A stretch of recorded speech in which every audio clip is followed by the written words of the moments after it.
Welcome to the Man Down Podcast. We are here to fuck up your life in the best way. My name's Ted Knutson. I'm joined by lovable co-host Patrick Van Straten.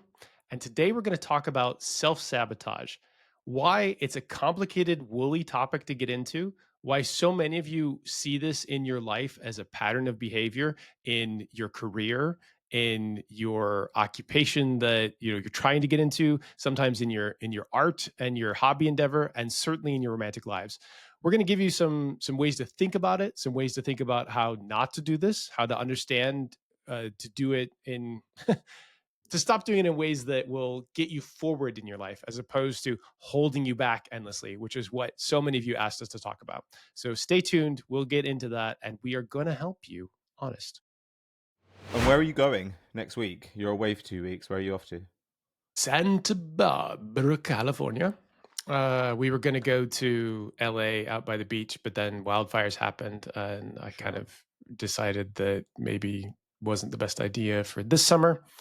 And then, yeah, I still wanted to go to like sort of the southern area. Santa Barbara's lovely. My Mm. mom also has friends in and around there, so they wanted to. That was a good excuse to do that. So kids are going to surf, and then 3 days is going to be at Disneyland, which we've never done Sure. before. And I had a really good therapy conversation this morning, Mm-hmm. and I was relaxed about it, which was awesome. But like last week, I cried Mm-hmm. about booking Disney, and I did it on my own, like on the weekend, and I'd been putting it off for a long time. And I was like, "What's the source of this?" Right? Like a lot of Mm. times when you're having an emotional thing, what's the source? And I was like, "Oh, this is because like this year we were supposed to take my girlfriend's kids alongside of us, and it was going to be kind of their first trip together, and it was going to be really fun. And so it was that classic case of a future that you imagined that didn't come true, and sort of you're grieving for that. And it was very easy for me to intellectually understand that kind of after the fact and just accept that this is a normal part of a thing. And that felt good. Like it felt good to one, get it out, but then two, to be able to understand the source of it and then be like, okay, I can put that away now though, because everything else after this is a bit unhealthy. We've done all the work to understand it and to feel, and you don't need to wallow in this stuff. Like you sometimes you get used to wallowing in the grief and like the negative feelings, and there's almost like a comfort about it. Oh, yeah, sure. And it's so much more important for you to realize that the rest of your life is out there to be lived. And so, I think I've mentioned on the show previously, like if somebody comes back into my life that I had a deep love for, like I'm capable of holding a space for them like forever because they don't leave. And I have such vivid memories and it's all accessible, but also it's their choice. And Mm-hmm. it's no longer in my realm of choices. And so if they come back, great, but I have to expect that they won't. And there are valid reasons for that. And in the meantime, like you don't have to just keep, as you say, pressing the bruise and the unhealthy bit. You can choose happiness across the rest of your future life. Mm-hmm. Is this? I think this is actually really useful for that. The question that we have, like that stuff of just like torturing yourself with this stuff from the past, because you can do it with grief, you can do it with guilt, you can do it with shame, you can do it with basically any negative emotion. And I think everybody sort of thinks that there's something morally instructive sometimes with it, that you're going to get, oh, at the bottom of this there must be a lesson. And sometimes there is, but like not when you've been doing it for years and not when you're killing yourself in the process of doing it. Yeah, the idea of putting it away, I think, is quite useful. And and with some of my clients have been, people are very resistant to this, but the idea of like visualizations of putting things away, a lot of people are very resistant to it. Though again, I think there's a cultural thing going on there as well. Okay. Hmm. Um, How are you? I'm Oh, good, man. happy belated birthday, by the way. Thank you. Yeah, yeah. On Tuesday, I'm 36 now. Ooh, well done. Uh, 36. Tick. yeah, exactly. Marilyn Monroe age. You got 3 12s in you so far. Yeah, and the last 12 has been with my wife, so that's actually pretty good. Um, yeah, Really good. it's good, man. It's good. And then tomorrow I've got a bit of a day with my wife, and we're going to Copenhagen at the end of next week for a few days without the kids. So things are good, and the girls are really well. So yeah, I'm honestly having a great week. Like I had a week, some weeks you're just like, fuck me, like get me to the end of this day, get me to the end of this week. And then other weeks, for whatever reason, you're super present, and I was able to really enjoy my kids and be like, oh, time is passing and I really want to be here for it. And it was great. It was fucking great. Like even when they were pissed off or sad or whatever, I was able to be like really present with them, which is nice. Nice. It is really nice. And then next week you're going to go to Copenhagen and make Mm. another baby. I actually had a nightmare about this. So we were hanging out at the playground with a bunch of like friends, some people from our road, some people from our antenatal group, you know, like and we were and somebody one of my friends came up and she was like, I'm pregnant, that's gonna be their third. And I was like, oh, that's great. Great. Really happy for you. Um but I was kind of like, oh my fucking god, like I can't think about this. And then we got into a conversation generally about who might be considering a third because most of us have two. And I said, well, I think Emma would be open to a third. And certainly, if I said I wanted a third, she'd be Emma's like, your wife. Emma's my wife. Yeah. Certainly, if I said I want a third, she'd be like, okay, great. But I'm extremely not on that train. And then I went home, went to bed, and honestly had the most horrifying dream. And it was a dream where like I realized I wanted a third, but I had to face the amount of work it would require me to do to have a third. And then I woke up in the morning and I was like, do I not want another child? Like I have to go through this in my head. And then I was like, no, I really don't. And even if I did, like house, car, like nursery, is this even possible? But just from a me surviving the next 5 years of my life point of view, definitely not possible. Do you have you ever gotten in trouble because your wife had a dream about something that you did that you didn't actually do, but then you were in trouble for like days? She was angry at you for days afterwards. No, no, I've had I've this not happen experienced this. multiple times in my dating life. And I was like, I didn't do this. Like, I wouldn't do this, but like, you can't hold me responsible for what Dream Me did. Mm. What is it Yeah. about you that makes it feel emotionally true to them, though? This crime you committed in their dream. I mean, I don't remember any of my dreams. Like No, I'm a nor do I. lovely deep sleeper, and so like my dreams are things that I will occasionally wake up from a nightmare, but I almost never remember dreams. Mm. And I think that I've been with a couple of women who do remember a lot of dreams, and thus their dream space has more of a hold on them than you might expect, or that is rationally valid. Oh my god. I mean, I realize I'm saying this as a therapist, but I don't want to hear about people's fucking dreams. Miss me with that shit. Like, no, I would say I sometimes wake up with like a vague sense of guilt or something, and then it takes me a while during the day to shift that. It's like I can't look my wife in the eye first thing in the morning, and it's like I did something in my dream, and I was I'm having never the quite porno sure. dream again, and I was Yeah, technically cheating on you, but it was also my job. And if only, if only. Like, I feel like it's something much more mundane. It'd be like I don't know, like I gambled away our savings or something like tedious, but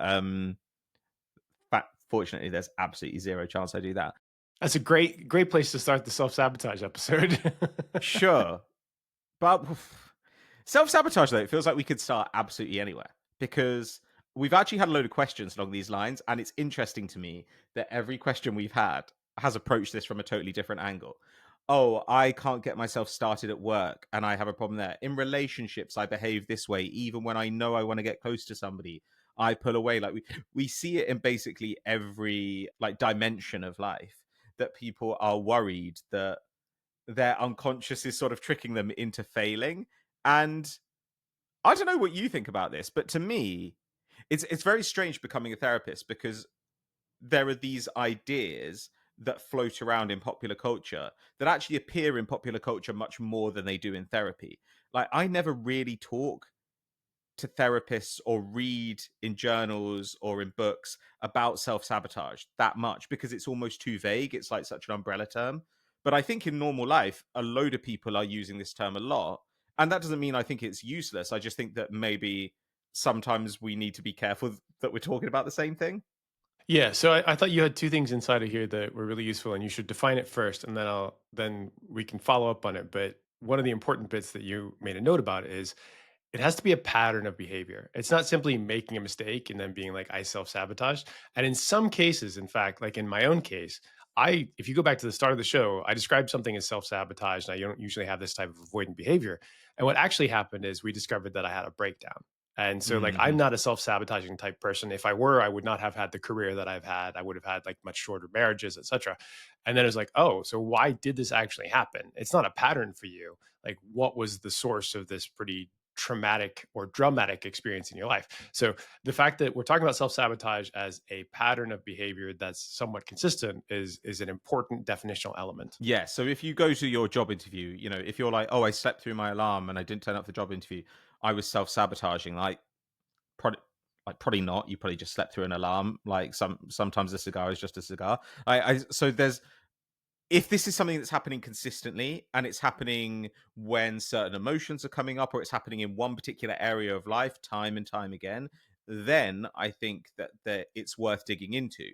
But the other reason that self-sabotage is quite hard to talk about is because it's it's kind of the veil in front of the issue itself. It's like the product of an underlying issue. I've said this before, and this is my theory across the board, that behavior is adaptive, like whatever the behavior might be. And self sabotage is this strange thing where we're judging the behavior and we're saying that actually it's not producing a good outcome. When actually, I think for the person in question, quite often it is producing a good outcome in the short term. So, okay, maybe they don't get that job, but it's doing something for them. It's helping them to bring something about or to avoid something. So, if they're scared of intimacy, it's helping them avoid that. If they're scared of failure, it's helping them avoid that. These are the sorts of things that you would want to get an indication of if somebody said that they were self-sabotaging, and then you would want to follow that route. So the conversation would be about failure, not self-sabotage. But Right. So this is a symptom of something that's usually larger, and one of the reasons why it's complex is because it rears its head in all different areas of life, and in many mm, cases. So, like, we talk about the things you've mostly been talking about were sort of like career related, or many of the questions we get are career related, but it also applies to relationships as well. And in many cases, avoidant behavior where you exit a relationship early because you're making the active choice that I'm going to leave them before they leave me, right? Like, or mhm. I'm gonna leave before I get hurt. That thing's a big one. So it's such a fertile ground to discuss, but we need to like find some structure to define it and then be able to go on from there. Well, I think the useful thing to return to is one of the things that I think is hardest for people to swallow in therapy, which is the idea that we don't act in ways to maximize our happiness. We might think we do, and we all talk about, rational self interest. Um, but we assume that self-interest is conscious, that we know what we want. And actually a lot of the time I don't think we do. Quite often what we want is to confirm our beliefs about ourselves and our beliefs about the world. So people will seek out relationships that fit into an established pattern, a pattern that they know, even if that pattern hurts them. Even if they turn up Yeah, to therapy or every week and they're like, my boyfriend's so avoidant, he's never there, he doesn't want to get close. You're like, yeah, that's because your mum was, or your dad was, or whoever it might have been. we choose comfortable pain instead of things that are different that we Yes. need to learn and adapt to. I think this is it's very interesting actually because in some ways this crosses over with our work in football, right? Where people time and time again would choose to be wrong rather than go through the discomfort of learning that the world is other than they thought it was.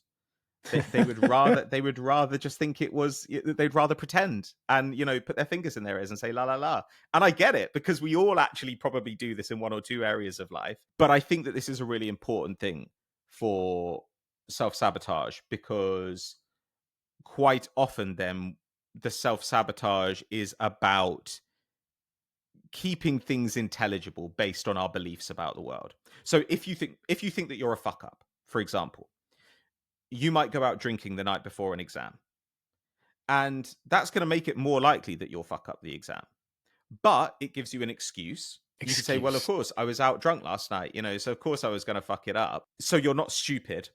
It's that you just like messed it up or you're lazy or you just love to go out or whatever it is. But it gives you this reassurance that things are the way they've always been. Sometimes people in relationships will say, where they've grown up seeing a lot of infidelity in romantic relationships around them, they might really, really worry that their partner's going to cheat on them. And quite often those people will then go and cheat themselves. And part of that is, look, that's the way that every relationship functions that they've seen. But part of it is also this thought, I can never have a healthy, functional relationship. It's a matter of time until they cheat on me. I might as well give in to temptation and cheat on them. So these sorts of self sabotage again are like, it's confirmatory self sabotage. It's about comfort. It's about familiarity. And this is, I think, I think it's quite hard to dig into your own self sabotage if you're not willing to swallow this big important fact. Your next point in the notes, I think, is the crucial example here, which is that self-sabotage almost always has its roots in self-worth. Mm, Right. I'm not I'm not worthy of thing X, whatever thing X happens to be, right? I'm not worthy of a healthy romantic relationship, or I've never seen a healthy romantic relationship. Therefore, I don't know what that looks like. I'm scared of it. Like I don't know what the commitment looks like. So like I'm just going to operate in whatever way I feel like or that I've seen before, even if I know that's unhealthy. Even if I know that that's not the right way to go about things because like, I'm scared of the other side of it, or I am not as smart as I think I am. mm, Even if I have like this exterior that says that I am, I'm not as smart as I tell people I am. I'm not as smart as my test scores. I'm not as smart as like the guy in the next office over who may be competing with me for something. And I'm just going to make sure that I stay out of the way so that by not trying, mm, I don't fail after having tried. I simply failed by not doing anything at all. And this is one of the most important lessons about self-sabotage. It is not always about actively sabotaging yourself. In many cases, what people will do is they will be afraid to try to do something and simply yes. allow the negative outcome to happen because they couldn't put themselves forward in the space. Now, I Mm, have a friend who is very smart, and they have gone through most of their lives not trying, not trying for things, even though like everyone has told them they were smart, like their parents, their grandparents, like their test scores, they all said they were smart. I've had a number of friends that I grew up with at university were the exact same way. And some of them had no ambition, but some of them were legitimately afraid of failure. And what they realized over time in their lives, and thankfully they did realize, is that they would simply allow the neutral position to stay that way. Inertia was fine because if they had a failure by not trying, it wasn't really a knock against them. It was simply that, oh, well, I didn't put the energy into that. I failed. It didn't happen. It's okay. What has to happen in your life is you have to take the perspective and flip it around. And we've talked about this a couple different times. Not making a choice is still a choice. mhm, Not trying is still failing. It's choosing to fail by not trying. mhm, And regardless of what you think, the neutral case is by simply not participating in something that you think is interesting or that could be useful to you or could be lucrative to you or whatever, by simply not participating, you are failing. You would fail in the exact same way every single time. You have to respect the fact that failure is the neutral case. So if you try something hard and then you fail, that's okay. It's not any worse than the other outcome. but it's so hard for people to wrap their minds around this concept that simply by not making a choice, you have made a choice. By choosing not to participate and fail, you have failed. And once you start to understand that, you then give yourself license to put energy back out into the world to try and change it to a positive towards you. Because the neutral case is like, it's going to fucking fail anyway. You're going to end up being on the bottom of whatever thing that you're doing. So try a little bit. It's totally okay to try and fail. And we give you license. And you should understand this. You must have license to go through life and do slightly tricky things, slightly hard things, just simply new things because you mhm. will fail. Everybody fails. Failure is fine. It's good, except that these things will happen and you will open up all of the possibilities in your life. Yeah, so I think this is a really good point to direct anybody who hasn't seen our fear setting, fear casting episode to go back and look at that one, because that will give you some practical tools to start dealing with this stuff if this is you. It's interesting that this area does draw together people who seem radically different. I think of what's like Breckin Meyer's character in Clueless, where he's like the skater and Cher's just like, he's a fucking loser. Like what, why would you hang around with this guy? But he doesn't really want to. He's not. really got the get up and go to try and be like a pro skater. So there are the people on one side of the spectrum who seem like who often get decried as like lazy or losers or layabouts or whatever, however you want to talk about it. At the other end though, you get the like type A perfectionist person who is also terrified of what draws these people together is that there's a fragile sense of self and there's this focus on external validation. So this person doesn't want to get the criticism, and this person doesn't, as you say, want to find out that they're not the person they thought they were, that they're not the smartest person in the room, that there's a limit to their potential. And there's always a limit to potential. Mhm. But actually, the best way to limit potential, as you say, is to do nothing. Doing nothing, Or doing the worst nothing. way is to limit your potential I is mean, to I do mean, like the nothing. most effective way, though. Most As in, effective is correct. like if you just want to die all potential, then do nothing. That like that's the way to do it. So I was that kind of person as well, where I just never really tried. I didn't try through school. I didn't try through university. I'd say I don't really remember trying at much of anything until I was 30, maybe. And that was the first time I started taking stuff seriously. I did this qualification in teaching English as a foreign language, which I was interested in. And I thought, I really want to do well on this. And also because when you were doing that, you were doing it with people who were really trying to learn English, even though you're a trainee. And I was like, these people are here, like giving up their evenings and they desperately want to learn. And then after that, therapy. But it took me a long time and it was for exactly this reason. And in a way, it helped in the end to find something that was all failure. Like there is no perfect delivery of therapy. It is not possible. Like there's useful therapy and therapy that isn't useful, but useful therapy can be like ramshackle and rambling and poorly phrased, and you can have ruptures with the clients and all this kinds of stuff like that. Like bad therapy can actually be quite useful therapy. Coming back to the thing that you see this in all walks of life. I had a really interesting conversation a while back with somebody who works alongside of artists.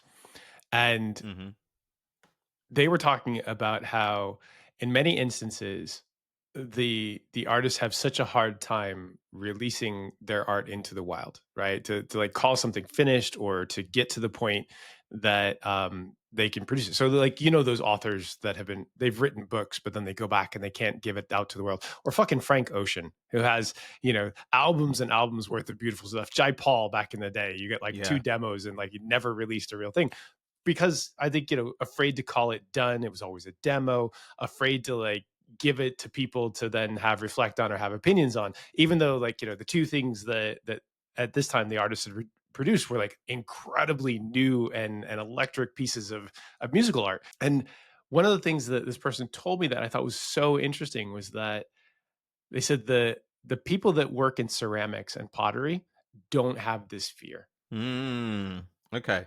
And the reason why they don't have this fear is because they understand that the process of putting things in a kiln will often break it anyway. Hmm. And so, because you understand part of the process is that you can create this most beautiful thing, but it might not survive its introduction to heat, then allows them to just give away a little bit of their control element to the process, hoping that it does survive, but knowing that like every single time you've got to test it. And in order to even be a person that works with ceramics, you have a chance that your beautiful piece of art will break, will be destroyed, will fail. Hmm. That thing where the process tells you that things will fail, the thing where sports betting tells me that I'm gonna, even if I'm awesome, I'm gonna fail 45% of the time. Where if you're playing Magic the Gathering, you're gonna lose a lot. Like if you're playing poker hands, you're gonna lose a lot. I ended up being involved in things where loss was part of the whole endeavor, and you just hope that you were better than the other people. Art can potentially be hidden from people forever if you never release it to sort of be experienced. But you should you should want to create more art. Sometimes learning and not doing a good enough job this time, not doing a good enough job next time, seeing the reaction to it, and then be like, oh, I could do better in this way. I could do it better in that way. It's a learning cycle that repeats itself. But the only way that the cycle begins is to give it out to the world and then say that I'm done with this, at least for now. I can create something else that might be better in the future. But it's so hard for people to do. Yeah, I think a lot of people don't seem to understand that for everything that works or everything that's beautiful, there was a time when the person who created it was making shit that didn't work and that wasn't beautiful. That is a necessary part of the process. But yeah, I think this is a good place for some people to maybe do a bit of introspection. So you may not think of yourself as a self-sabotager, but self-saboteur, I guess. But if you if you find yourself like me with the third child, trying to convince yourself that you don't really want something, then that might be a form of self-sabotage. If you say something like, well, I've always had an ambition to write or do photography or make short films or whatever, but you never actually do it, then that might be a form of self-sabotage too. You are putting off something that you really want to do in exchange for a short-term comfort. There's no risk in the short term. This is I'm normal. afraid of being Everyone does bad at this. it. I'm afraid of learning Yeah. it and then being bad or someone telling me I'm bad. Do you know Mhm. what people say about you, Papa? That you're a great dad and that, your kids love you so much and that, just saying. I don't know if I'm trying to help your wife or harm your wife right now, so I should probably back Mhm. away from this. But you brought it back up. I was gonna leave it Mhm. alone. But I you're great at it. You're great at it. And future children will potentially appreciate the fact that you're a great papa. And even if you're not like a perfect artist or do things that you think were amazing, you can inspire other people to create things in the future. And that's one of the things that I guess my work around data visualization and working in stats and data did. It inspired tons of people to create things above and beyond what I've done. Some of which are great, and some of which have improved on it, and plenty of which are worse. But it managed to inspire them nonetheless. So that's me being a little bit arrogant about my own work, though. but I think it's completely reasonable. You're like the Velvet Underground of football database. But, Oh my but god. it's kind of true, right? Like, how many people now do we come into contact with who were all in this ecosystem at the same time? Like, kind of in their early 20s, maybe it was all percolating for them. To go back to this idea, I think one of the most common forms of self sabotage that we see is procrastination. Yeah. So many people come into therapy and they're like, I procrastinate. And there's always a reason underneath it.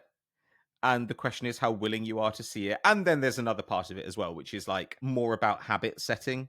Can I impose discipline on myself? That's almost a separate question. But at the very least, we can always try and look at the procrastination. And so examples I've seen in therapy, people being scared to go for a new job because they're scared they won't get it, or they're scared they will They succeed will and they'll get have it. to live with it.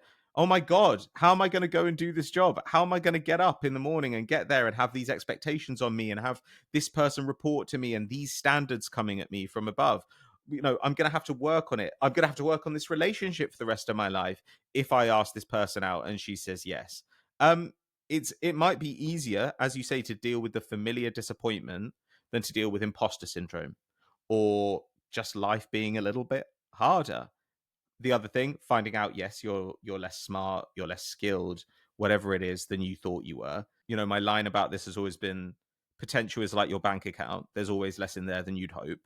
And I think for a lot of people, they're concerned that, oh, I'll hit the limit. I'll hit the limit. And everyone will know and I'll be humiliated somehow. I think we should change that. I think that life and humans need to understand that finding your limits and understanding your limits is a beautiful thing. And it's a Hmm. thing that should be lauded and cherished to some extent because it teaches you a lot about yourself. It teaches you how you need to better navigate yourself as like an entity and your emotional resources and your physical resources. And sometimes finding the limit gives you ways to also improve yourself as well. And sometimes the improvements on these can be magical. They can feel like, oh my god, I've literally changed my life, but I didn't know this until I could even find what my limits were, and then I could find ways to explore them and open up further. But we get so afraid, as is a repeated conversation here. We're afraid of the unknown. We're afraid of what happens if I succeed. What happens? Can I take this on? Am I going to be imposter for the rest of my life? When the reality is, we know that some of the great humans, like legitimately great humans, live their entire lives with imposter syndrome. They just found ways to overcome that and surpass that, and then created great things in life. Everybody feels like they're overwhelmed at times. Everybody feels a little bit like a failure at times. Everyone should be comfortable with failure and just get used to feeling like I'm not qualified enough. There are very few things that I've done in my life where I've had like real qualifications. And as you and I have talked about, it was probably because I was too dumb and too ignorant to know that I couldn't do things that led me to actually try to do things in the first place. Mm. That's an okay perspective to go through your life, actually. It can be very successful. No, yeah, I completely agree. Like this is why children often try things and discover they have new abilities because they don't realize how dangerous it might be or how embarrassing it might be or whatever. You know, they just kind of like follow Yeah. the stuff that they want to do. But They're not crippled by self-awareness and fear. mm. And I think for a lot of people, again, it is shocking in therapy how many people will say, I can't do that because I'm never going to be great at it. And what they mean is kind of professional level or best in the world level. I mean, Yeah. seriously, when you really dig down, people will say, but you know, if it's not going to be read after I die, then what's the point? It's like, oh, okay, well now we're talking about death anxiety. That like, oh, the only point of art is what to transcend death. Do things Okay. for yourself.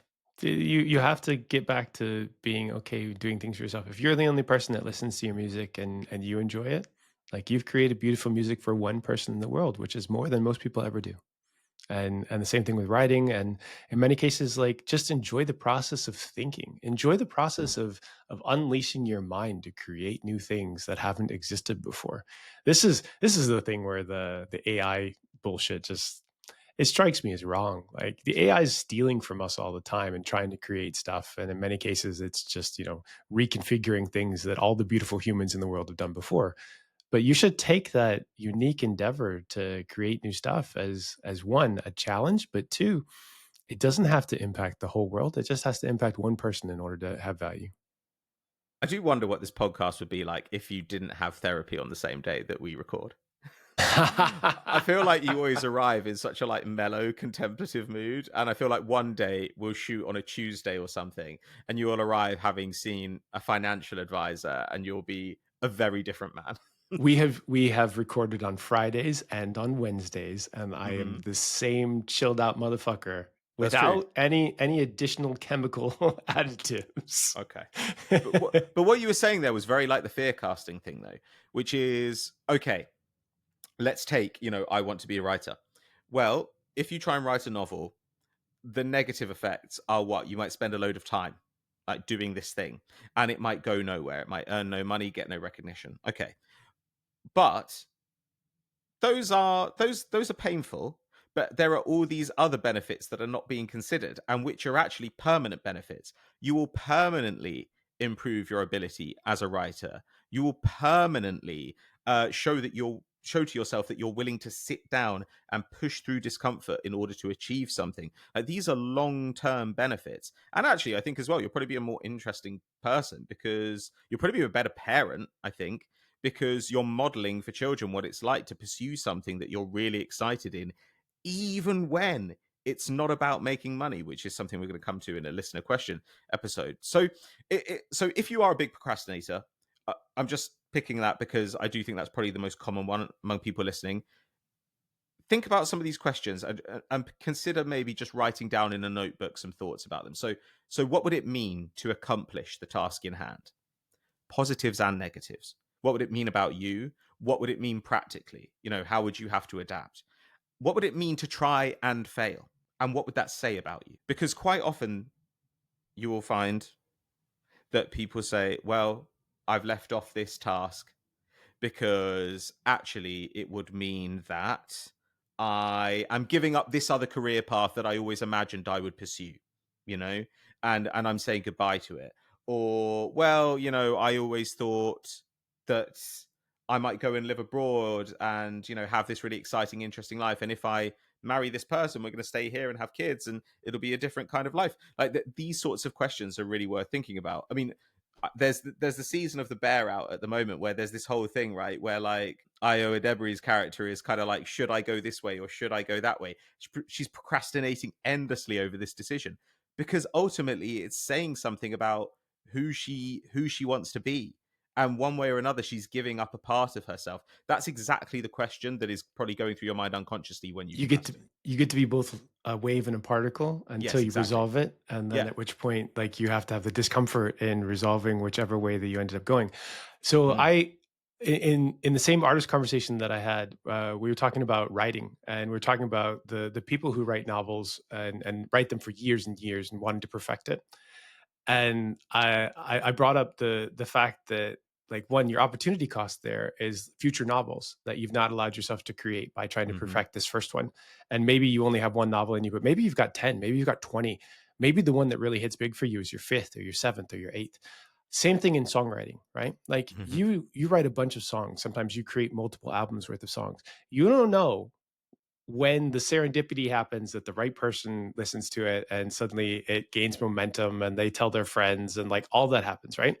And you can't just get stuck on one song, because, like, your great songs might be in the future. The fact that you the process is often what creates the great songs in the future is something that gets lost inside of that. And same thing with your artistry. You learn to use light in this way, and then that light that you've used here in this imperfect painting in your eyes then is, like, used in the same way 2 years from now, where you've really managed to sort of start to perfect your craft, and that's where you're Hmm. really taking off.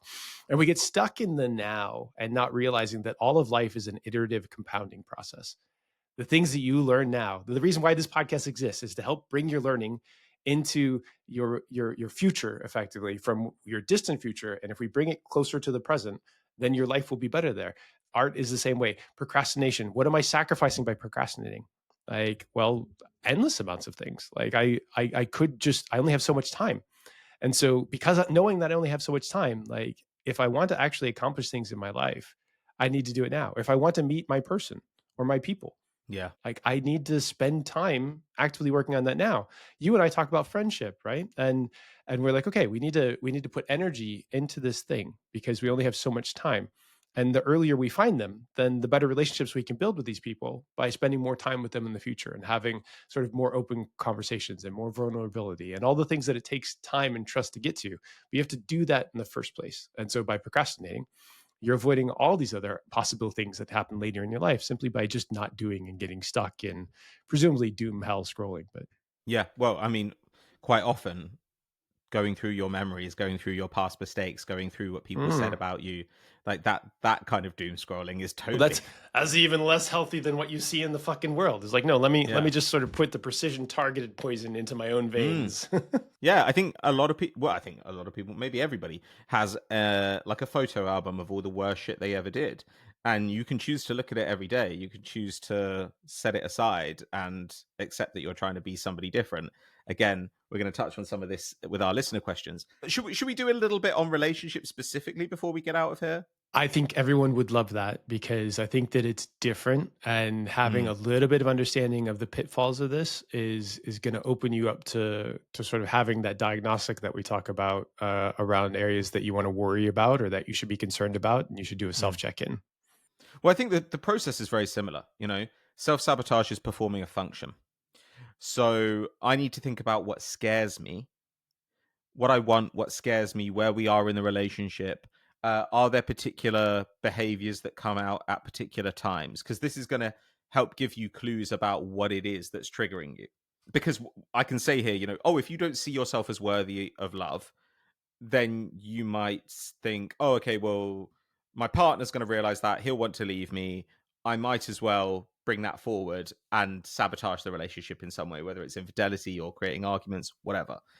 But for a lot of people, they'd say, well, they don't know that they don't see themselves as worthy of love. But if you're uncomfortable when your partner is trying to show that you're loved, if you feel like you're kind of always overcompensating and working extra hard to earn your place in the relationship, that your place in the relationship is based on what you do rather than who you are, then these might be indications that you don't really see yourself as a worthy person in the way that you see your partner. When it comes to things like intimacy, especially physical intimacy, a lot of people tend to have a better idea that they're uncomfortable with that. It's kind of hard not to know very often, but usually there it's quite clear.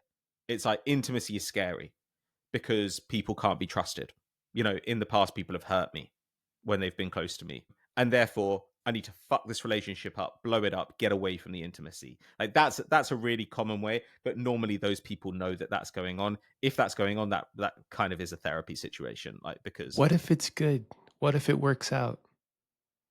in order for it to be good, I've got to be so vulnerable. I've got to be so vulnerable. This is just like so terrifying. And for some people, obviously, the pain they've been through is just so extreme that it's not like, oh, I've got to show this person that actually I'm a fucking weirdo, who doesn't like it when people wear their outdoor clothes on the bed or whatever. It's like people around me have seriously hurt me, and I'm scared.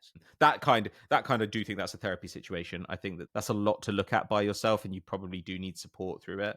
Um, Absolutely. yeah, And a lot of things are a lot to look at by yourself, and you could use some support. And those supports don't just come from therapy; they come from friends and from family that trust you and or that you trust and that know you. There's some, yeah. It's I there are think a it's million really versions of challenging. it, right? There are a Yeah. million versions of it. Like it's like the other one, the one that I always find interesting is the kind of person who just makes the relationship intolerable so that they'll get dumped, which then quite often is about I can't fail in a relationship, you know, or I'm a good guy, so I would never like break up with my girlfriend. She's too vulnerable or Oh, yeah. whatever. Oh, I've seen this. I've seen this from friends, And they and last for years. This is one of the worst ones, I think, in a way, because it means that it lasts for years. Like mhm, I've seen this as well, where relationships have persisted 3 years after resuscitation had failed, wasting time, wasting really valuable time.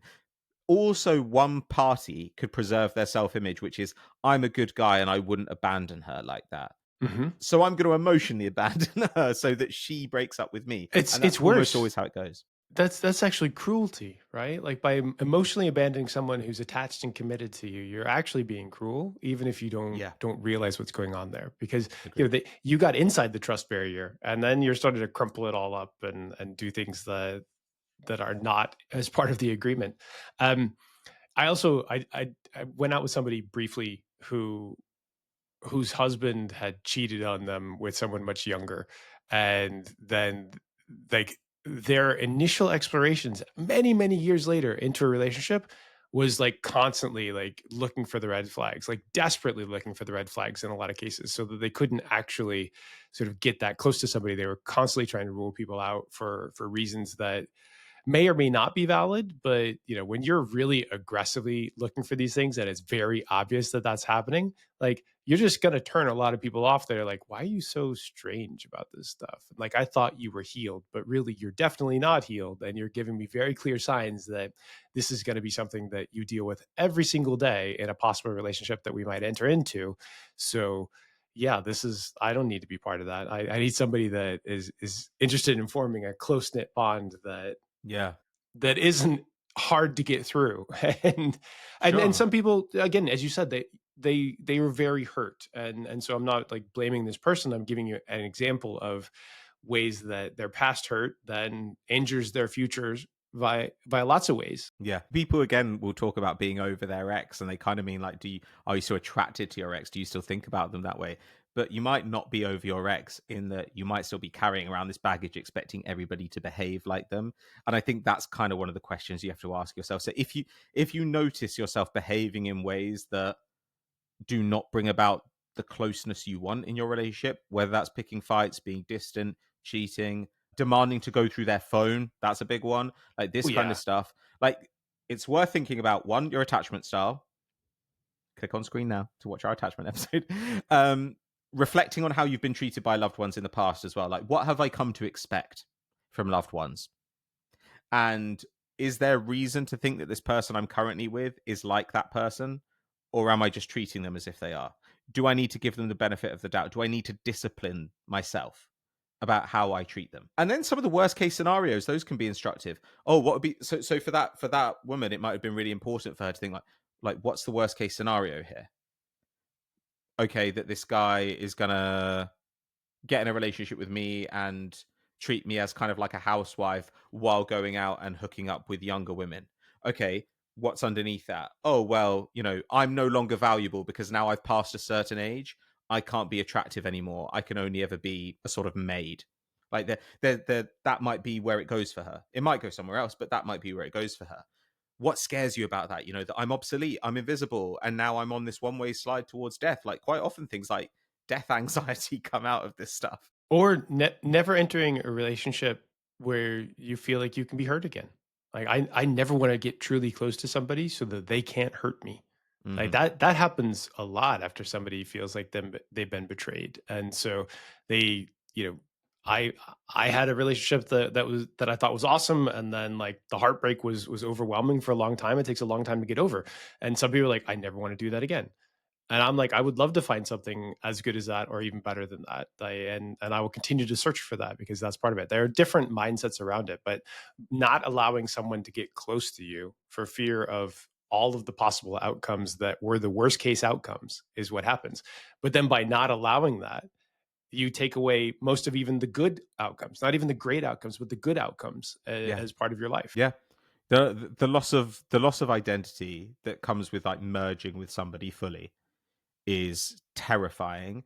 And anecdotally, that is something that we see more with women, because for a lot of women, their place in the workforce is more tenuous. You know, it feels like if I go into this relationship, or if I take maternity leave, if I take a year of maternity leave in order to have a child, my identity is going to become mum and I will lose this other important part of myself. Like, that is something I've heard time and time again from friends in therapy. But these things will all be set off by particular events, particular behaviors. So if you notice something, if you're like, God, I'm always blowing up at my partner, don't just stop looking at it there. When do you blow up? What has happened before? What was it about what they said that really got to you? What did that say about you? Try and follow it all the way back upstream. And you should arrive at something like a source. And that can then give you a bit more insight into what your expectations are, what your worst case scenarios are, and how fair you are in treating your current partner. So that's what it is. But this is a long process of self exploration, and actually, but it's something that you can do with your partner. It's something you could do in therapy. It's something you could even ask your friends about. And the great thing about working with these issues with in a relationship is that you can achieve breakthroughs so quickly. You can suddenly if people haven't watched couples therapy, I don't know what it went out on in the US. I think it might have been HBO. I think it was an HBO, I HBO. think. I think it was an HBO BBC co-production. But there you see moments where suddenly couples understand one another.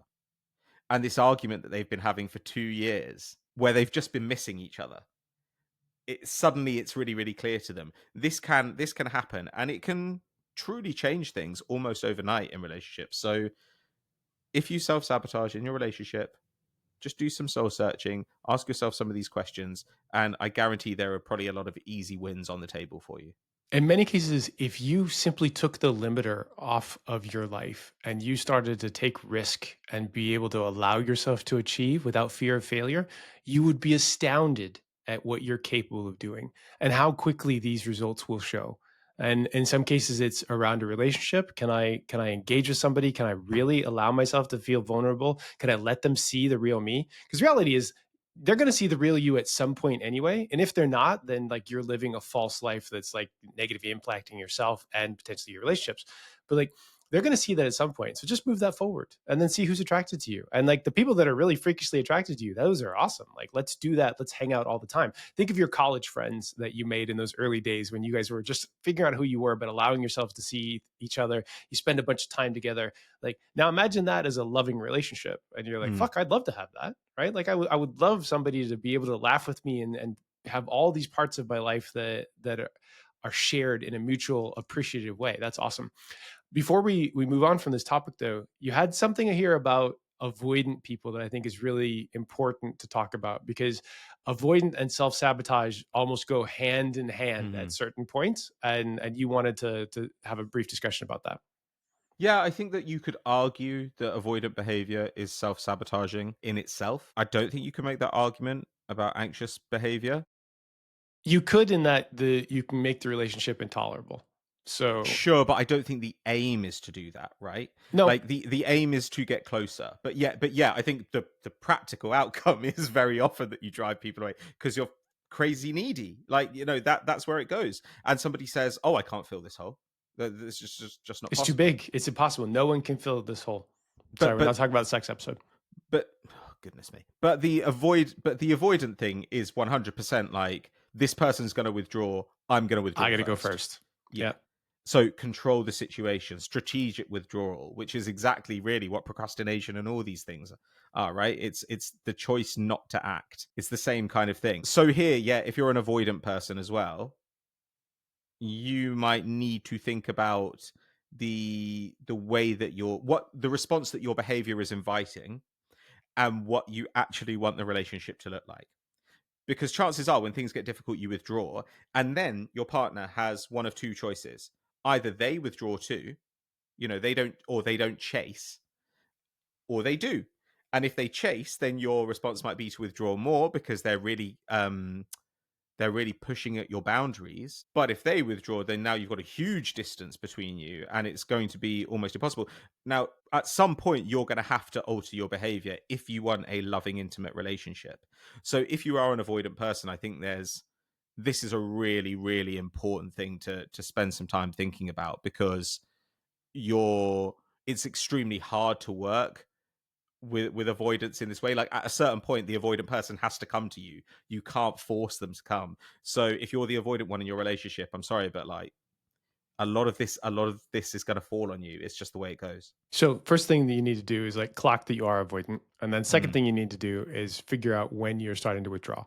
And if you're starting to withdraw, is that something that is a you thing? Is it a natural thing for you? Or is it something that has intent behind it? Like, oh no, I'm done with this relationship intentionally.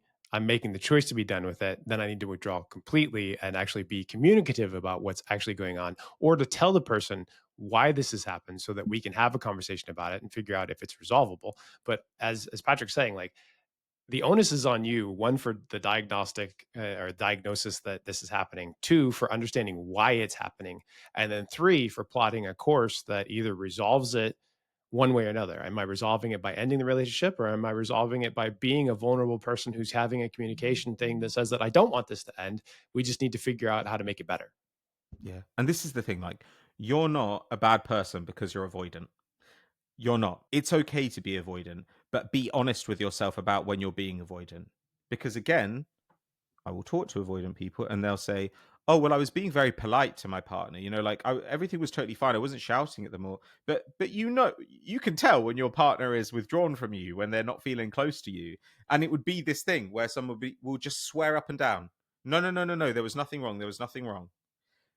But they knew and their partner knew that they were withdrawing. So just be honest with yourself about that stuff. You don't have to judge yourself, but be honest when you're doing it. Think about why you're doing it. Think about what the response it's going to provoke in your partner, and think about the way you want your relationship to look. And if you go down that road, again, it's quite easy to start making progress. I think a lot of people underrate how quickly you can learn useful things about yourself when you just do a little bit of soul searching. So I don't know. I mean, look, we could pick any angle with self sabotage and talk about it forever. There are a million like specific examples that we could bring to this, but this is a basic overview of some ways that it might present itself for certain people. And again, I really highly recommend going back to that fear setting episode, because I found that useful. I learned a lot in that episode, and things from that I've then used with myself, with clients. So I recommend that.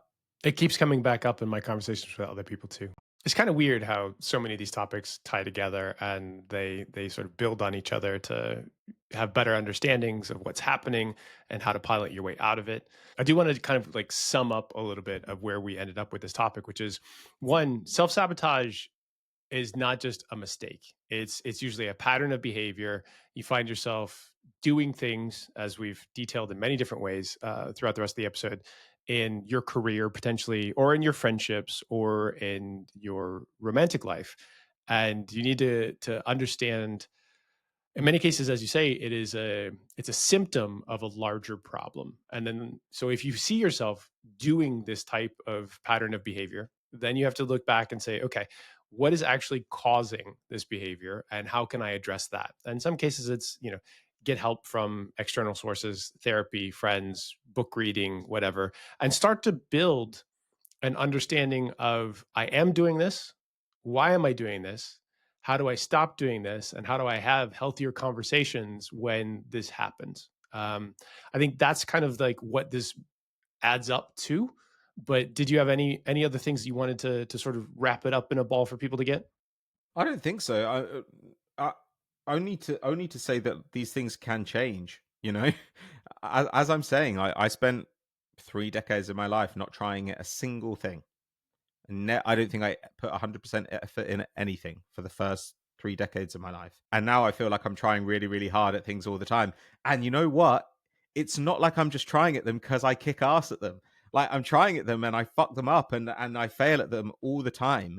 But they allow for that, and I now allow for that, I think, in a way that feels good. I know I'm getting somewhere. Every time that I hit a failure, I know that there's more space above me to expand into. And I would rather be okay at something that I really, really love and want to be great at than be really good at something that is kind of bullshit and that has a ceiling. I'm not. Do, No, do you know something that like society, I think over the last like 20, but certainly like even 40 years, like they love a sense of nonchalant. They love a sense of like, oh, I'm just very chill about this. I'm very relaxed about this. Over my life, I have come to appreciate and really love people that are trying. And like you can see the effort and that is there. And it's not that like, you have to like constantly like try, but like, like vulnerably try. Like things that people are fucking cringe. Oh my God. I'm like, no, this person cares. Like mm, caring is so valuable. And in fact, in building a startup and in building football teams, somebody who gives a fuck is mm, so valuable, especially if they're also talented at the same time. You're like, this person's amazing. Thank God. Where can we find more of those people? And it's the same way with your friends. So it's like, yeah, I'm like totally willing to tell somebody I'm having a great time with them and like I'd love to hang out more. It's like, yeah, how often do you do that in your adult age? Very little. Like so few people do that. So if you do it, then it's noticeable. And that is not self sabotage. That's self vulnerability, like pushing yourself out there and being like, I'll take the consequences. Like, I'm not bothered by this because I need more in my life, more friends, more magic, more great interactions, more great conversations. And I need more in my career and I need more in my artistry. Like I'm willing to do that. But in many cases, I'm gonna put things out there and maybe the next five things are gonna be failure, but the sixth thing is the thing I'm trying to get to. And we lose track of that in thinking that if this thing isn't perfect, then I'm gonna fail. And that's where like the self-sabotage really starts to roll it up together. yeah.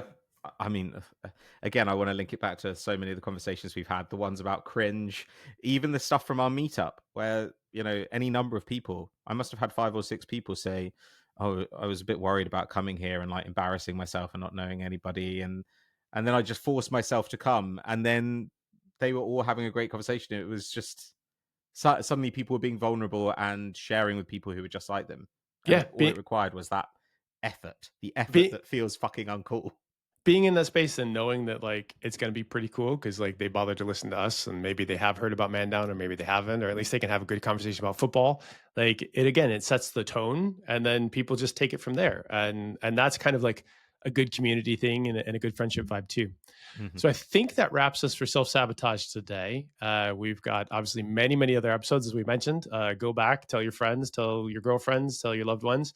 5-star reviews. We love reviews and we love comments on the stuff because it does help us out there. And it also, as you'll see in our next episode, guides us to our next topics because we often are responding every couple of weeks to things that you guys want us to talk about specifically. So thank you so much for listening. Patrick, tell the nice people goodbye. Goodbye. See you next time.